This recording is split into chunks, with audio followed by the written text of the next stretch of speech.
सहारा प्रणाम। आप देख रहे हैं सहारा समय, मेरे यानी नवजोत सूदन के साथ। स्वागत है आपका हमारी आज की खास पेशकश में।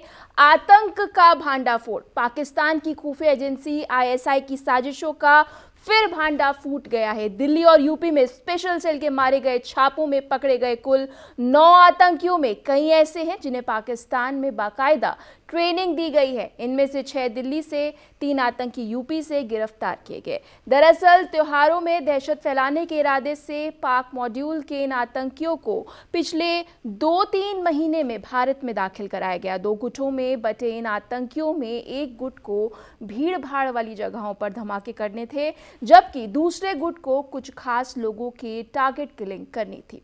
दिल्ली, उत्तर प्रदेश, महाराष्ट्र में आतंकियों के स्लीपर सेल पहले से मौजूद है और यही स्लीपर सेल पाक प्रायोजित आतंक को बढ़ावा देने के काम में जुट गए हैं। दिल्ली पुलिस के गिरफ्तार किए गए पाकिस्तानी आतंकी मॉड्यूल के 6 आतंकियों में से 4 आतंकी को 14 दिन की रिमांड पर भेजा गया है, जबकि 2 आतंकियों की पेशी आज है। इन आतंकियों के पास से हथियार और विस्फोट भी बरामद हुए। उधर यूपी एटीएस ने गुप्त सूचना के आधार पर प्रयागराज, रायबरेली, लखनऊ और प्रतापगढ़ में एक साथ छापेमारी की, जिसमें एटीएस को बड़ी सफलता मिली। एटीएस ने 3 संदिग्धों को गिरफ्तार किया। वहीं प्रयागराज से एटीएस ने आईईडी भी बरामद की। संदिग्धों से पूछताछ की जा रही है। तो आपको बता दें कि पाक मॉड्यूल का खुलासा हुआ है और जिस तरह से आतंकवादी पकड़े गए हैं तो ये साफ हुआ है कि किस तरह से नापाक इरादे हैं पाकिस्तान के। एक और पाकिस्तान इन आतंकियों को ट्रेन कर रहा है तो दूसरी ओर हिंदुस्तान में अस्थिरता फैलाने की पूरी कोशिश की जा रही है। आपको बता दें कि बड़ा भांडाफोड़ हुआ है, बड़ा खुलासा है, एक बड़ी कामयाबी इसको मानेंगे, क्योंकि अगर ये अपने नापाक इरादों में कामयाब हो जाते तो त्योहारों के सीजन में हम देखते हैं कि किस तरह से माहौल बिगाड़ने की कोशिश की जाती। पाक मॉड्यूल का बड़ा खुलासा है, आईएसआई का क्लियर इसमें संदेश दिख रहा है। और इस बीच आपको बता दें कि जिस तरह से ये भी बात सामने आ रही है कि 2 आतंकी जो हैं उनको पाकिस्तान में ट्रेनिंग दी गई थी बाकायदा, और ये बात बहुत खुलकर सामने साफ की है। स्पेशल सेल की प्रेस कॉन्फ्रेंस में साफ नाम लिया गया है पाकिस्तान का, और कहीं ना कहीं अब भारत जिस तरह से टेररिज्म के अगेंस्ट बात कर रहा है, अब उसको ज़रूरत है कि एक कड़ा कदम उठाया जाए।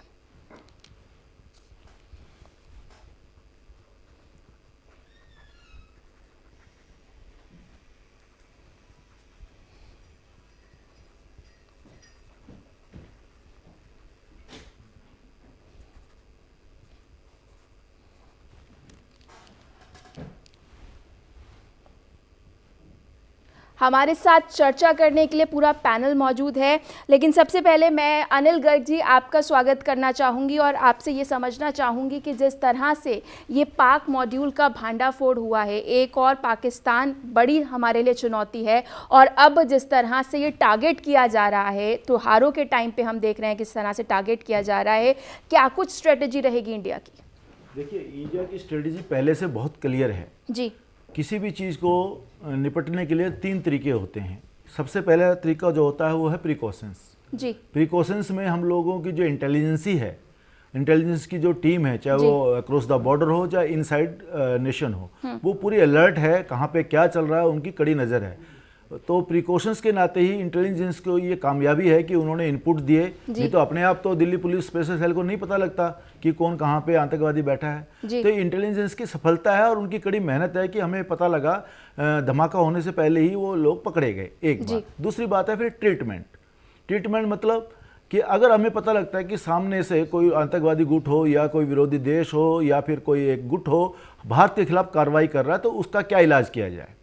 तो ट्रीटमेंट के दौरान ट्रीटमेंट की जो बात मैं अभी कर रहा था, उसके लिए आपने भी देखा होगा रशिया में हम लोगों को करीबन 17 देश मिलकर युद्ध अभ्यास कर रहे हैं। उसके अंदर एक स्पेशल एक इवेंट ये भी है कि आतंकवादी गुट अगर कहीं है, कोई उस पर कब्जा कर रखा है किसी मकान पे, तो किस तरह से उसको ट्रीट किया जाए, किस तरह से उसको काबू किया जाए।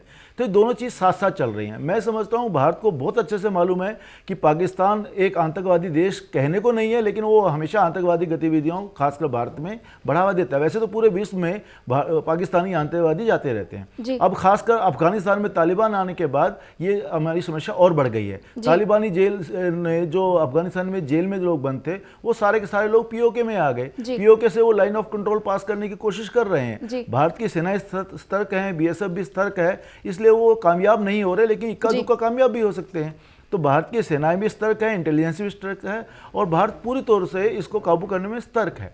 ये बात आपने अभी कही कि त्योहारों पे करना चाहते थे, ये तो भीड़ भाड़ वाला मौका ढूंढते ही हैं, खास करके हिंदू त्योहारों पर।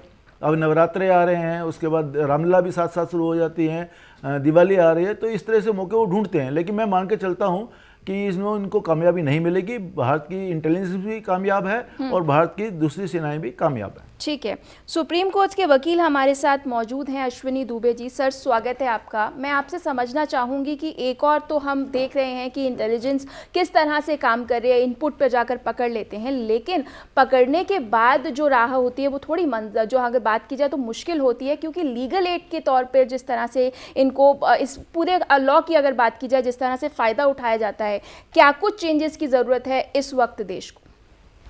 नवतोज, बहुत बहुत धन्यवाद। देखिए, सबसे पहले तो हमारे देश में जो यूएपीए है, unlawful assemblies atrocities prevention act जी, तो इसके तहत जो स्ट्रिंजेंट प्रोविजन है, उन प्रोविजन के तहत यूएपीए के तहत इनके ऊपर, आतंकवादियों के ऊपर कार्रवाई होती जी।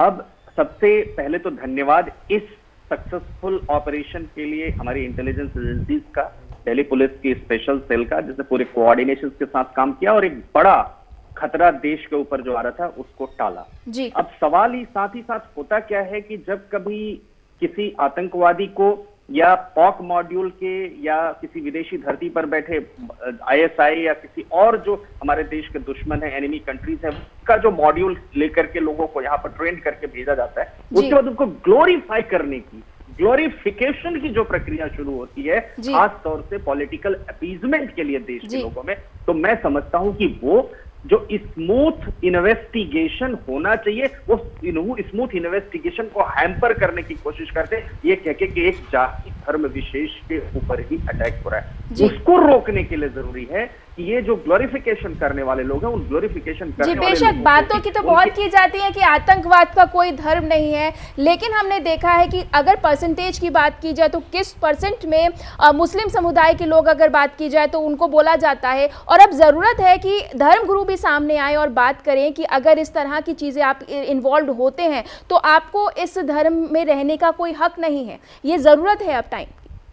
देखिए, बिल्कुल नौतोज, आप देखिए उत्तर प्रदेश में जब एटीएस ने पकड़ा आतंकवादियों को, यानी उन्होंने प्रिवेंट किया एक बड़ा हादसा होने से, लोगों की जान माल से, तो जिस तरीके से उत्तर प्रदेश के तमाम नेता और हैदराबाद के एक नेताजी और तमाम देश में धर्म विशेष, जाति विशेष की राजनीति करने वाले लोग आए, उन्होंने कहा कि भोले भाले नौजवानों को पकड़ा जा रहा है। इससे होता क्या है, हमारी सिक्योरिटी एजेंसीज का मनोबल आप नीचे करने की कोशिश करते हैं। दूसरा, जो एविडेंस प्रोक्योर करना होता है किसी को भी लॉजिकल एंड पे ले जाकर सजा दिलवाने के लिए, जैसा आपने शुरू में कहा, वो सजा दिलवाने में जो एविडेंसेस है वो एविडेंसेस प्रॉपरली कलेक्ट नहीं कर पाते। तीसरा, भीड़ तंत्र जो होता है उनको सपोर्ट करने वाला, वो भीड़ तंत्र आकर के इन्वेस्टिगेटिंग एजेंसीज को रोकता है, एविडेंसेस को डिस्ट्रॉय करता है। और चौथा होता क्या है कि ग्लोरिफिकेशन होता है। तो जो काम करने के तरीके, एक प्रेशर टैक्टिक कि लॉ को स्मूथली काम ना करने के लिए पब्लिक ओपिनियन बनाना शुरू कर देते हैं। अभी एक मैं कल के हाथ बात करूं, उमर खालिद जो यूएपीए में दिल्ली रॉयट्स केस में बंद है, उमर खालिद के सपोर्ट में भी कुछ एक पर्टिकुलर उसके लोग जो है, जो सपोर्ट करने वाले हैं, चाहे उनको आप कह लीजिए कि इंटेलेक्चुअल लोग हैं, सो कॉल्ड इंटेलेक्चुअल हैं, अर्बन नक्सल है, जो भी नाम देना, वो अब क्या कह रहे हैं, गलत तरीके से फंसाया गया। यानी आप अपना ओपिनियन कोर्ट्स के ऊपर, आप अपना ओपिनियन जुडिशियल सिस्टम के ऊपर, और साथ ही साथ जो पुलिस की थ्योरी है उस थ्योरी को बस्ट करने की कोशिश करते हैं। तो मैं समझता हूं कि टेररिज्म से लड़ने के लिए ये चीजें नहीं, टेररिज्म से लड़ने के लिए साथ आने की जरूरत है। टेररिज्म अगर किसी धर्म का नहीं होता है तो साथ ही साथ यह भी समझना होगा कि टेररिस्ट को सपोर्ट करना, उसको ग्लोरीफाई करना, उसके ग्लोरिफिकेशन की बात करना, और या उसको धर्म के आधार पर जोड़कर जाना, राजनीति के चश्मे से देखना, उतना ही गलत है जितना टेररिज्म करने वाला व्यक्ति है। इसके लिए जरूरत है कि देश में एक ऐसा रिफॉर्म रिफॉर्म्स लाए जाए, जो रिफॉर्म्स उनको ग्लोरिफिकेशन करने वाले लोग हैं उनके ऊपर भी इक्वली एप्लीकेबल। जी बेशक। अनिल जी, जिस तरह से हम देख रहे हैं कि लगातार ये चिंता जताई जा रही है, जो कुछ स्थिति अफगानिस्तान में, अब सिर्फ वो अफगानिस्तान में लिमिटेड नहीं रह गई है, उसका असर हिंदुस्तान में दिखेगा। और अब ये जो बात सामने आ रही है कि पाकिस्तान से अगर ये ट्रेंड लोग भारत पहुंच जाते हैं, उत्तर प्रदेश तक पहुंच जाते हैं, तो अब ये समस्या और गंभीर होती नजर आ रही है। देखो, सबसे पहले तो मैं अश्विनी दुबे जी जो कह रहे थे उनके समर्थन में दो बातें जरूर कहना चाहूँगा। जो इन्होंने कहा, मैं इस बात का पुरजोर समर्थन कर रहा हूँ और आपको एक उदाहरण देना चाहता हूँ। थोड़े साल पहले बटला हाउस हुआ था, आप सब लोगों को मालूम होगा। देश के एक अच्छे नामी इंस्पेक्टर शहीद हो गए थे, उस पर कितनी राजनीति हुई, फेक एनकाउंटर तक बताया गया। बाद में जब सारा इन्वेस्टिगेशन आया, उनको पता लगा कि नहीं, ये फेक इनकाउंटर नहीं था, वो लोग आतंकवादी थे। उसके बाद भी उन लोगों को शर्म नहीं आई जो लोग उस रात को आंसू बहा रहे थे फेक एनकाउंटर कह के, जो लोग आतंकवादी उस एनकाउंटर में मारे गए। तो ये एक बात बिल्कुल ठीक है। मैं कानून में एक चीज़ तो पक्का बदलाव, मैं अश्विनी जी भी जो कह रहे हैं और मैं भी चाहता हूँ ये होना चाहिए। जो लोग इसको समर्थन में आते हैं, उनको भोले भाले बताते हैं आतंकवादियों को, उनके लिए लीगल एड्स करने की बात करते हैं, उनको सारी सुविधा देने की बात करते हैं, और सबसे बड़ी बात है उनको हीरो बनाने की बात करते हैं। बुरहान वानी के बारे में आपको याद होगा, कश्मीर में उसका एनकाउंटर हुआ तो 100 दिन तक वहां पे कर्फ्यू लगाना पड़ा। एक्चुअली अनिल गर्ग जी, प्रॉब्लम ये है कि अपने फायदे के लिए हर पॉलिटिकल पार्टी ये गेम खेलती है। अगर एक रुक जाए और दूसरा एग्जाम्पल सेट करे तो वो चीज़ नहीं है। जहां जिसको फायदा नजर आता है वो ये कार्ड प्ले करती है। मैं आपको इस बात से समर्थन करता हूं कि जिस पार्टी को जिस चीज से फायदा होता है शायद उसको ग्लोरीफाई करता है, लेकिन इसमें काम किसका आता है? इसमें फिर जो सामाजिक संस्थाएं हैं वो समाज के अंदर अवेयरनेस फैलाने की बात करें। पॉलिटिकल पार्टी अगर कुछ गड़बड़ करती है तो उसको कंट्रोल करने का काम समाज का है। कानून शायद, क्योंकि कानून तो सब पॉलिटिकल पार्टी मिलकर बनाती है, तो कानून शायद उतना प्रभावी नहीं रहता, लेकिन अगर समाज में सामाजिक संस्थाएं आगे आए और अवेयरनेस फैल जाए जनता में और उस पॉलिटिकल पार्टी का बहिष्कार होने लग जाए, तो फिर वोटों के डर से, वोट खोने के डर से पॉलिटिकल पार्टी आगे नहीं आएंगी। देखिए पॉलिटिकल पार्टी, देखिए एक बात और है, जो पॉलिटिकल पार्टी इस तरह की बातों को समर्थन करती है उनका भी उतना ही भंडाफोड़ होना चाहिए, उनका उतना ही बहिष्कार होना चाहिए समाज में, ताकि इस तरह की कोई हिम्मत ना करे। हमारे पास अनेकों उदाहरण है। दूसरी बात आप कर रहे थे अभी पाकिस्तान की। पाकिस्तान लगातार आतंकवाद को प्रेशर देता है, ये भारत को आज से नहीं मालूम है। तालिबान अफगानिस्तान में अब आया या 20 साल पहले आया, उससे भी पहले से ही ये लोग कर रहे हैं। आपको याद होगा एक उनका बड़ा कथन था कि हम 1000 गांव देंगे। जब वो सीधे 1971 में युद्ध में हार गए थे तो उनके शासन करने वाले लोगों का सीधा सीधा कहना था कि हम भारत पर 1000 जगह गांव पैदा करेंगे। तो उनकी उस पॉलिसी को आज भी वो चल रहे हैं। इस बात को 50 साल हो गए, ना तो वो अपने 1971 की हार भूला है और ना ही इस पॉलिसी को उसने बदला है। लेकिन उसके कहने से कुछ नहीं होता। भारत की सेनाएं अलर्ट हैं, एलओसी पे भी अलर्ट है और इनसाइड भी अलर्ट है। हमारे इंटेलिजेंस भी अच्छा है। ये ठीक है, इक्का दुक्का कभी कभी वो लोग कामयाब हो जाते हैं, ये ऐसा नहीं कह सकते कि 100% हम लोग रोक पाएंगे, लेकिन जितना हो सकता है मैं मान के चलता हूं इस समय भारत की सिक्योरिटी बहुत मजबूत है। ठीक है, कहीं ना कहीं भारतीय सिक्योरिटी बहुत मजबूत है, लेकिन लूप होल्स कहीं ना कहीं हमारे प्रशासन में नज़र आ रहे हैं। हमारे साथ वेदभूषण जी भी जुड़ गए हैं। सर, स्वागत है आपका। मैं आपसे समझना चाहूँगी कि ये जो कामयाबी हम देख रहे हैं कि ये 6 आतंकवादी जो पकड़े गए हैं, एक बड़ी कामयाबी है, लेकिन अभी ये बात सामने है कि स्लीपर सेल जो हैं वो अभी बहुत हैं। कितना बड़ा खतरा है? क्या खतरा टल गया है या अभी खतरा है भारत को?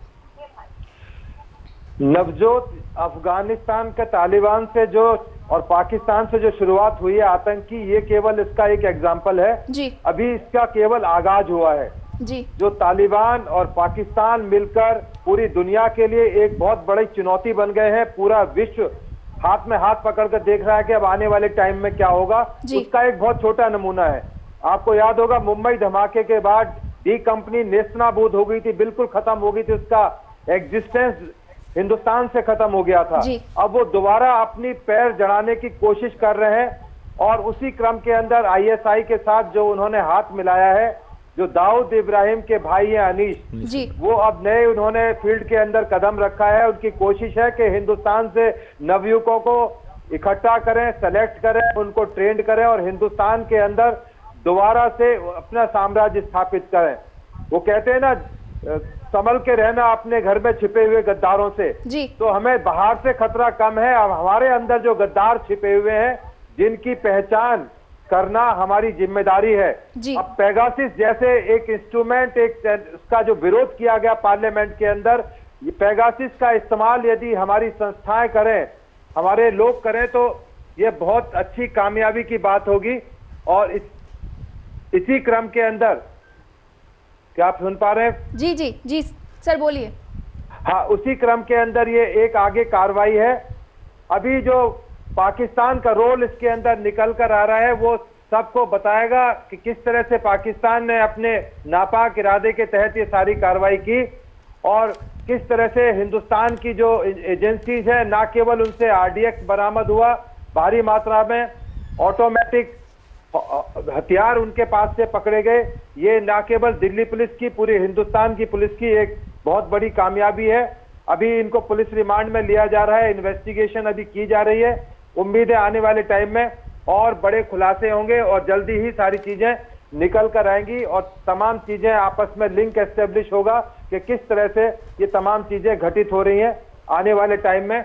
अभी इंतजार करें और शायद उम्मीद है बड़े खुलासे और जल्दी होंगे और कामयाबी की दिशा में हिंदुस्तान जाएगा, दिल्ली पुलिस आगे जाएगी। हमारी इंटेलिजेंस एजेंसियां बहुत चौकस हैं और हमें उम्मीद है कि ये कामयाबी अब बहुत दूर नहीं जाएगी, आगे आगे चल जाएगी। जी बेशक, जिस तरह से आप उम्मीद जता रहे हैं कि बड़ी कामयाबी है और आगे भी खुलासे होंगे बड़े, लेकिन मैं अश्वनी जी आपसे समझना चाहूँगी कि जिस तरह से हम लगातार देख रहे हैं कि लूप होल्स हैं, कई ऐसे केसेस हैं जहां पर ये सपोर्ट करते हुए नज़र आ रहे हैं लोग, लेकिन कई ऐसे केसेस भी हैं जहां पर निर्गुण, अगर हम बात करें कि वो इनोसेंट लोग थे लेकिन उनको उठाकर जेल में डाल दिया। तो प्रॉब्लम दोनों साइड से है। इसको बैलेंस अगर बात की जाए मिसयूज़ करने की लॉ, तो ये आतंकवादी मिसयूज़ कर रहे हैं, तो कहीं ना कहीं ऐसे केसेस भी सामने आए हैं जहां पर लॉ का मिसयूज़ एडमिनिस्ट्रेशन की तरफ से भी किया गया है। किसी भी क्रिमिनल ऑफेंस में एक होता है सस्पेक्ट की स्टेज, दूसरा होता है एक्यूज्ड की स्टेज, तीसरा होता है की स्टेज। सस्पेक्ट की स्टेज पर जब थोड़ा भी एविडेंस प्राइमा फेसी प्रथम दृष्टया किसी के खिलाफ मिलता है तो पुलिस को उस व्यक्ति को जांच के दायरे में रखने का पूरा अधिकार, ये हमारे देश की न्याय प्रणाली है। लेकिन अगर वहां जैसे एविडेंसेस नहीं मिलते तो उन एविडेंसेस को नहीं मिलने पर कोर्ट इवैल्यूएट करके उनको डिस्चार्ज कर देती है। दूसरा स्टेज आता है डिस्चार्ज का, एक्यूज का जो स्टेज आता है। अभी कुछ केसेस में आपने देखा होगा नौजत, आपने बहस भी किया होगा कि दिल्ली रॉयट्स केस में भी कोर्ट ने पुलिस की थ्योरी को कुछ केसेस में डिसमेंटल किया, कहा कि पुलिस की यह थ्योरी बिल्कुल स्केची है, कहीं कोई एविडेंस नहीं है, और दिल्ली रॉयट्स केसेस में कुछ को बरी भी किया। जबकि हमारे जो शहीद हेड कांस्टेबल रतन लाल हैं उस केस में भी कुछ लोगों को बरी किया। उसके अलावा आप देखिए कि दिशा रवि का जो टूल केस का केस आया था, उसमें केसेस रहते हैं कि कोर्ट तक उनकी डेट आते आते आदमी मर जाता है लेकिन केस चल रहा होता है।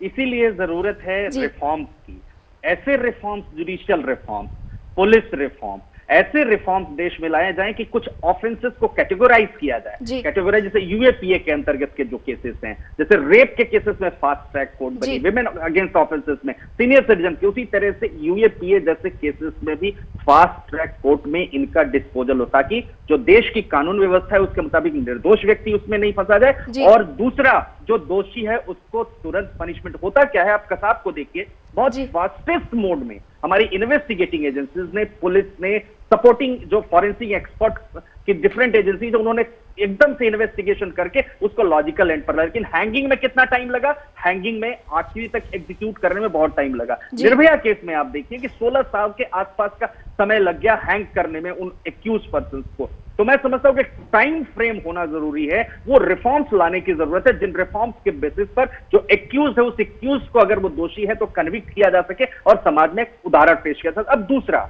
आप अभी देखिए जिशान कमर, उसामा और मोहम्मद अबू बकर, ये रेडिकली आइडियोलॉजिकली ट्रेंड लोग थे। आइडियोलॉजी के नाम पर, रेडिकलिज्म के नाम पर फैनेटिक बना करके उनको देश में भेजा गया। तो उनके दिमाग में एक ही बात चल रहा था कि कुछ लोगों के ऊपर अत्याचार हो रहा है, और वो देश में ऐसे ही ट्रेंड किया गया उनको इस तरह की व्यवस्था में। मैं समझता हूं कि इसके लिए तो यहाँ स्लीपर सेल, अनिल गर्ग जी ने बहुत अच्छी बात की और आपने भी नवजोत में बात की, स्लीपर सेल माने वो सेल जो हम देख नहीं सकते, जो इनविजिबल है कोविड की तरह, लेकिन इनके सपोर्ट सिस्टम में काम करती है। उस स्लीपर सेल को बस्ट करने की जरूरत है, और उस स्लीपर सेल के जो धर्मगुरु हैं या उसके जो प्रीचर्स हैं या जो उनको समय समय तक ग्लोरीफाई करने वाले जो लोग हैं पॉलिटिकल सिस्टम सिस्टम में बेनिफिट लेने के लिए उन ग्लोरीफाई करने वाले लोगों के लिए भी कुछ अकाउंटेबिलिटी ऐसी फिक्स की जाए ताकि वो लोग भी इन लोगों को जो स्मूथली इन्वेस्टिगेशन में इंटरफेयर कर देते हैं, मैं समझता हूं कि स्मूथ इन्वेस्टिगेशन में इंटरफेरेंस होता है जब उसको ग्लोरीफाई किया जाता है आतंक को धर्म के नाम पर, उनके खिलाफ भी कोई कार्रवाई, तभी हम कह सकेंगे कि लॉजिकल एंड पे किसी क्रिमिनल को लेकर गए और इस देश में क्रिमिनल जस्टिस सिस्टम प्रिवेल किया और जो दोषी था उसको सजा मिली, जो निर्दोष था उसको सजा नहीं मिली। यानी बहुत जरूरी है अश्वनी जी, क्योंकि अगर आप किसी आदमी को सपोर्ट कर रहे हैं, धर्म के नाम पर भी सपोर्ट कर रहे हैं, तो आपकी अकाउंटेबिलिटी बनती है कि अगर वो दोषी पाया जाता है तो आप पर भी केस होना चाहिए। इस तरह के रिफॉर्म्स अब जरूरत है देश को। कहीं ना कहीं अनिल गर्ग जी, जिस तरह से हम देख रहे हैं कि लगातार इस तरह के केसेस सामने आ रहे हैं, अब डी कंपनी का जिस तरह से कनेक्शन सामने आया है, डी कंपनी एक्टिव हो गई है, तो अगर वो यहाँ तक, अगर यूपी में इस वक्त हम देखें बहुत सेंसिटिव है, इस वक्त यूपी इलेक्शन कुछ ही टाइम में है, त्योहारों का टाइम है, और अगर यूपी में यहाँ पर अगर इनके पाकिस्तान ट्रेंड आतंकवादी हमें मिलते हैं तो ये साफ होता है कि कहीं ना कहीं चूक तो हो रही है। देखिए, मैंने कहा कि एलओसी हो या इनसाइड कंट्री हो, 100% कोई भी प्रशासन, कोई भी पुलिस, कोई भी इंटेलिजेंस हर एक एक व्यक्ति पे निगाह नहीं रख सकती, ये तो पक्की बात है। लेकिन जैसे हम लोगों को अभी लीड मिला, इनपुट मिला और उसके आधार पे गिरफ्तारी हुई, अभी बात जरूर तो जो आप अभी शुरू में चर्चा कर रही थी कि शायद कुछ निर्दोष लोग भी कभी कभी पकड़े जाते हैं, लेकिन मैं इसमें कहना चाहता हूं, जैसे अश्विनी जी ने कहा था कि उनको जिसको भी पकड़ा जाता है उसको 24 घंटे के अंदर कोर्ट में पेश किया जाता है। अगर पुलिस ने जानबूझ के गलती की है, अनजाने की बात नहीं कर रहा हूँ, अगर जानबूझ के गलती की है और लग रहा है कि इनको फंसाया जा रहा है, तो कोर्ट में उनको पहले 24 घंटे के अंदर बताना पड़ता है और कोर्ट वहां पे तय कर देती है कि भैया इसको प्राइमी फेसी इस पे कोई बात बनती है नहीं बनती। अगर कोर्ट को भी लगता है कि पुलिस की थ्योरी सही है, प्राइमी फेसी इनको लगता है कि ये एक्यूज्ड हैं और इन्होंने अपराध किया होगा, तो फिर वो आगे के मुकदमा चलाने की तैयारी करते हैं। यानी प्राइमे फेसी मान लेना कोर्ट का इस बात का द्योतक है कि कोर्ट भी ये मान के चलती है कि ये लोग अपराधी हैं, इन्होंने अपराध किया ही है। उसके बाद तो लंबी प्रक्रिया इसलिए भी रखी जाती है, कल को हो सकता है प्राइमे फेसी चेक करते हुए कोर्ट से भी गलती हो जाए तो एक्यूज को भी पूरा मौका मिले कि वो अपने आप को अगर निर्दोष साबित कर सकता है करे। लेकिन कोर्ट ने प्राइमे फेसी मान लिया है तो उसको फिर लगातार कानूनी प्रक्रिया से, न्यायिक प्रक्रिया से गुजरना ही चाहिए। तो मैं समझता हूँ ये हमारी प्रक्रिया में चूक नहीं है, ये हमारी प्रक्रिया की लचीलापन हर आदमी के लिए अच्छा है, जो दोषी है उसके लिए भी अच्छा है, जो निर्दोष है उसके लिए भी अच्छा है कि निर्दोष है तो उसको पूरा मौका मिलता है और दोषी है उसको भी पूरा मौका मिलता है कि भैया अगर तेरे को कोई जबरदस्ती दोषी साबित कर रहा है तो अपने आप को अपने बचाव में कर लो। एक बात। दूसरी बात, अभी आप चर्चा करते हैं स्लीपर सेल की। स्लीपर सेल को बारे में पता कैसे लगेगा?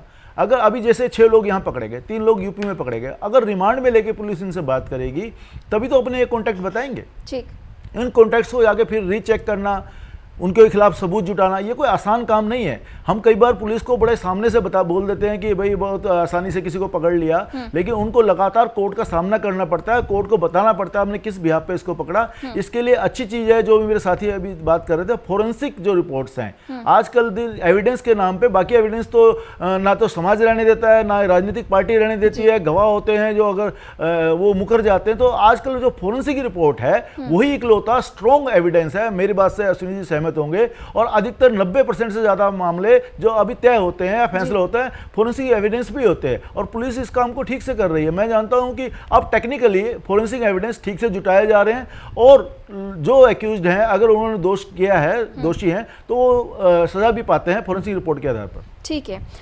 वेद भूषण जी, जिस तरह से हमने देखा कि ये आतंकवादी जो पकड़े गए हैं और इस तरह की बात सामने आ रही है कि 14 और ऐसे लोग थे जो इनके साथ मौजूद थे, ग्रुप्स में इनको डिवाइड किया गया था, टारगेट किलिंग की बात की जा रही है। लेकिन अगर पॉलिटिकल पार्टीज की बात करूं तो ये एक हमने देखा है कि चुनाव जैसे ही आसपास आते हैं तो इस तरह के आरोप विपक्षी लगातार लगाता है कि आपने इलेक्शन में इसको फायदा लेने के लिए इस तरह की चीजें की हैं। इससे इन्वेस्टिगेशन पे कितना असर पड़ता है? देखिए, अभी जो बांग्लादेशी का नाम आ रहा है कि इसमें 14 ऐसे साथी थे इनके साथ जो पाकिस्तान में ट्रेनिंग ले रहे थे, वो बांग्लादेशी थे और बंगाली बोलते थे। अब पुलिस इन्वेस्टिगेशन कर रही है वेस्ट बंगाल में, कैलकाटा में, कि क्या संभावना है कि इस तरह से वेस्ट बंगाल से भी कुछ ऐसा मॉड्यूल वहां पर मौजूद हो या इन्वेस्टिगेशन करने के लिए गया हो। उसके अलावा आपने देखा, जैसे अभी मैंने आपको पेगासिस का नाम लिया गया, पुलिस का जो आधार है इन्वेस्टिगेशन का, आजकल टेक्निकल इन्वेस्टिगेशन पर पुलिस डिपेंड करती है। अब पुलिस, अब बोलो कि इनकी प्राइवेसी हर्ट हो रही थी, ये जो टेररिस्ट पकड़े गए हैं कि साहब पुलिस ने इनके मोबाइल को कैसे इंटरसेप्ट किया, क्यों किया, ये तो बड़ी गलती है, इनकी प्राइवेसी खराब होगी। अब पेगासिस के नाम पर पूरे अब किस किस तरह से लोगों को हंगामा करा गया, पार्लियामेंट का सेशन नहीं चलने दिया गया। आपने देखा सीए एनआरसी में यमुना पार में दंगे हुए, 58 आदमी मारे गए, पुलिस के हेड कांस्टेबल रतनलाल इंजर्ड हुए, आईपीएस अधिकारी इंजर्ड, उनकी तो डेथ हो गई, आईपीएस अधिकारी इंजर्ड हुए, 13 पुलिस वाले इंजर्ड हुए। लाल किले पर आपने देखा तो एक बहुत बड़ा ग्रुप हिंदुस्तान के अंदर ऐसा मौजूद है जो तमाम चाहते हैं कि हिंदुस्तान की जड़ें कमजोर हो जाएं और उनको मौका लगे और वो सत्ता पर काबिज हो जाएं। अब ये किसान आंदोलन जो चल रहा है या दूसरे, अभी मैंने यमुना पार के दंगों का नाम लिया, इसमें जो बरी हो रहे हैं या छूट रहे हैं उसका मतलब ये नहीं कि उनके खिलाफ कोई वो इनोसेंट थे या उनको पुलिस ने वैसे ही पकड़ के बंद कर दिया। 58 आदमी मरना, कोई ना कोई तो जिम्मेदार होगा, किसी ना किसी ने तो 58 आदमियों को मृत्यु की होगी, उनको मारा होगा, इंजरी पहुंचाई होगी। यदि वो बच जाते हैं तो इसका मतलब ये नहीं कि उनके खिलाफ वो उसमें शामिल नहीं थे, ये हो सकता है कि उनके खिलाफ प्रॉपर सबूत ना हो। उसका कारण यही है कि क्योंकि तमाम सीसीटीवी तोड़ दिए गए, सबूत मिटाने के लिए तमाम कोशिशें की गई। आपने देखा होगा कि एक ताहिर हुसैन नाम के आदमी के घर से किस तरह से उसको इस्तेमाल किया गया, तमाम तरह के एविडेंसेस वहां से डिस्ट्रॉय कर दिए गए। पुलिस ने हालांकि बहुत कोशिश की, 750 एफआईआर दर्ज हुई। तो इस तरह तमाम जो चीजें हैं, हिंदुस्तान के अंदर एक बहुत बड़ा तबका मौजूद है। अभी जिक्र आ रहा था कसाब का, कसाब के लिए मैं एसीपी पार्लियामेंट था, लोग धरने पर आकर बैठ गए कि इनोसेंट को फांसी दी जा रही है। सुप्रीम कोर्ट खुलवाई गई, एक्स्ट्रा ऑर्डिनरी, पहली बार रात को सुप्रीम कोर्ट खुली। निर्भया केस की इन्वेस्टिगेशन 16 दिन में पूरी कर ली गई। 16 साल उसको फांसी लटकाने में लगे। बहुत सारा तबका ऐसा था कि ये इनोसेंट लड़के बंद कर दिए गए। अभी भी जो अभी आपके सामने ओसामा, जिशान और तमाम लड़के आ रहे हैं, टीवी पर मैं कई चैनल पर सुन रहा था, उनके पड़ोसी कर रहे थे तो बहुत गऊ के धुले हुए थे, बिल्कुल इनोसेंट थे। ये तो पाकिस्तान में कैसे पहुंच गए, ये सब गलत और झूठी बातें फैलाई जा रही हैं। तो एक प्रोपेगेंडा यूज किया जा रहा है, तो कहीं ना कहीं इन्वेस्टिगेशन को डिरेल करने के लिए, और अब जरूरत है कि सख्त कानून लाए जाएं ताकि इस तरह के प्रोपेगेंडा को सपोर्ट ना किया जाए। लास्ट 30 सेकंड्स अश्विनी जी, मैं आपसे समझना चाहूंगी कि अब ये जो नया टेरर है ये टेक्नोलॉजिकली भी बहुत साउंड है, इसको लेकर क्या कुछ चेंजेस अब जरूरत है?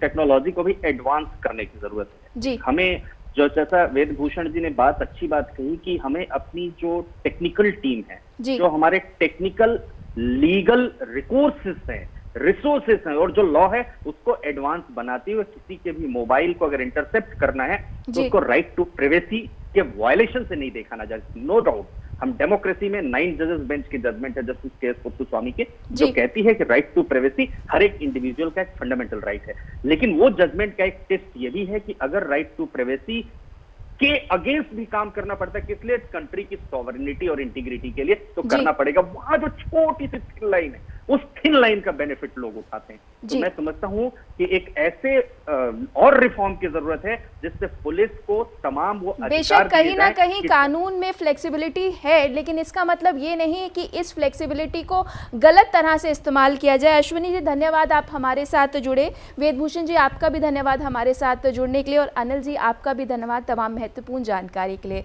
तो कहीं ना कहीं जिस तरह से ये भांडाफोड़ हुआ है, एक बड़ी कामयाबी देखी जाएगी और देखना होगा कि आगे क्या कुछ प्रक्रिया रहती है इनको सजा दिलाने के लिए। इस खास पेशकश में इतना ही। सहारा।